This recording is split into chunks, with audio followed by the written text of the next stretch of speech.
tard dans la nuit, 2500 gendarmes prennent pied dans le bocage. Qu'un jour on viendra niquer vos maisons pour faire un aéroport. Il est trop tard pour démissionner. À l'aube, l'intervention peut commencer. Très vite, des affrontements éclatent.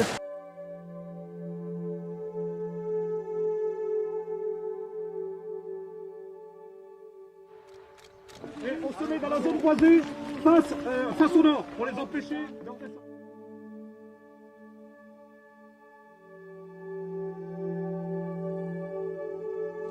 Toutes les barricades ont été enflammées, certaines, comme je le disais, comportaient des bouteilles de gaz. Comme un symbole, cette tour de guet aux abords de la route des Chicanes est démolie. Les pelleteuses entrent en action contre plusieurs occupations illégales. À ce moment de la journée, les opposants à l'aéroport semblent divisés sur la stratégie à suivre. C'est un constat d'échec pour nous. Il aurait fallu que la raison l'emporte un peu chez certains habitants de la zone, mais force est de constater qu'on ne peut pas faire autrement. Personne ne l'est expulsable parce que l'État ne peut pas raisonner en catégorie de personnes entre bons militants, mauvais militants, personne expulsable, personne pas expulsable. Ça, c'est une violence incroyable. On parle de gens dont c'est leur domicile. Imaginez-vous demain un peloton de gendarmes qui arrive dans votre appartement et qui vous met dehors.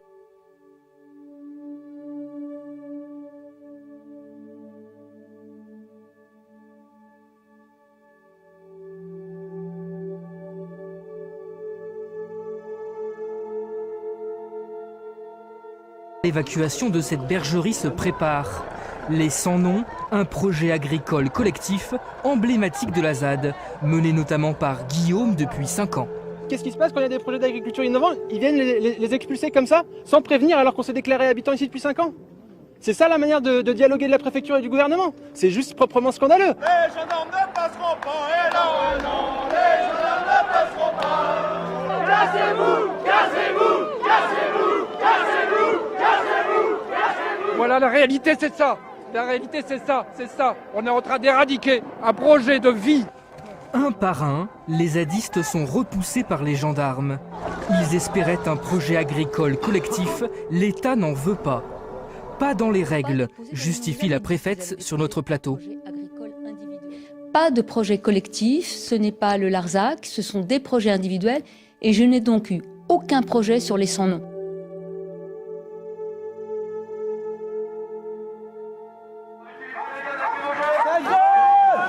Au petit matin, une brume de gaz lacrymogène et les heurts reprennent de plus belle. Les positions se figent. Insensible, vous n'avez pas de cœur, vous. Pendant que les renforts affluent, à l'appel des associations anti-aéroports, l'évacuation de la ferme des Sans Noms ne passe pas. Il y avait vraiment une vie, il y avait vraiment des projets agricoles sur le site. Et on a rasé tout ça en un coup de pelle et ça fait au moins 5-10 ans que certains construisaient quelque chose, des projets sur le site. Toute la journée, les expulsions se poursuivent méthodiquement.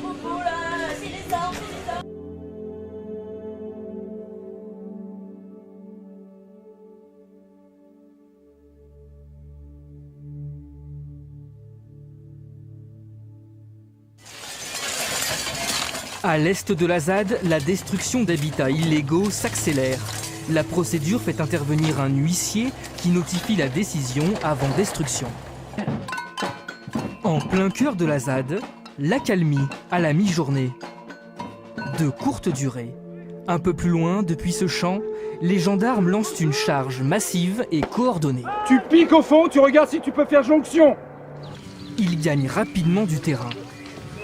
C'est une opération qui est d'une envergure qui est évidemment bien plus importante que ce qui se fait d'habitude. J'y vais mon capitaine. En fin de journée, les affrontements montent d'un cran. Dans la violence.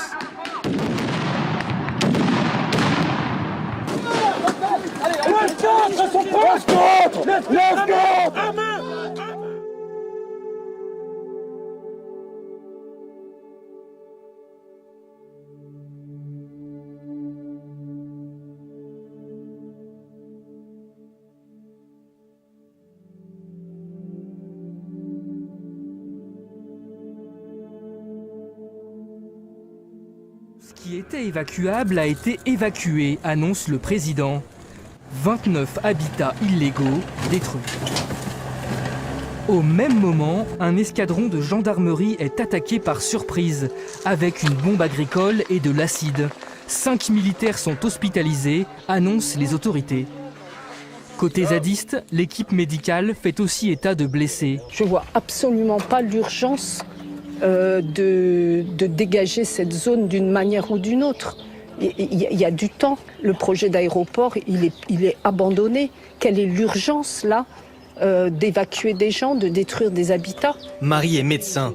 Depuis des années, elle porte secours aux zadistes blessés dans les heurts avec les forces de l'ordre. Il y a eu un palier entre lundi et mardi avec de plus en plus de blessés. Là, il y a vraiment des armes qui sont utilisées, qui sont des armes hyper dangereuses. On n'est pas à l'abri avec ce qui arrive, même si ce n'est pas obligatoirement l'intention qu'il y ait des gens qui décèdent, comme ça s'est passé à Sivas. Les occupants s'organisent pour tenir. Vous pouvez tenir combien de temps? Si ça arrive tous les jours comme ça, indéfiniment.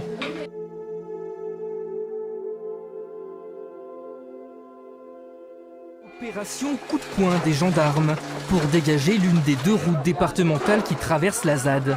Déblaiement, perquisition, interpellation, les autorités alternent fermeté et main tendue. Les gendarmes vont rester tant que les déblaiements ne sont pas faits. Ça va prendre quand même de 3 semaines à 1 mois. Et que d'ici là, j'espère qu'il y aura un certain nombre de projets déposés qui permettront de travailler dans la légalité. Un formulaire simplifié proposé aux zadistes pour se déclarer sous 10 jours, aussitôt rejeté. C'est un enfumage total. Nous, on a été clair, on ne veut pas de gestion individuelle des terres ici. Nous voulons une gestion collective. En fin de journée, le Premier ministre et le ministre de l'Intérieur en visite surprise près de Notre-Dame-des-Landes. Je voudrais dire que l'État n'acceptera pas la reconstruction ou la réoccupation des sites qui ont été évacués.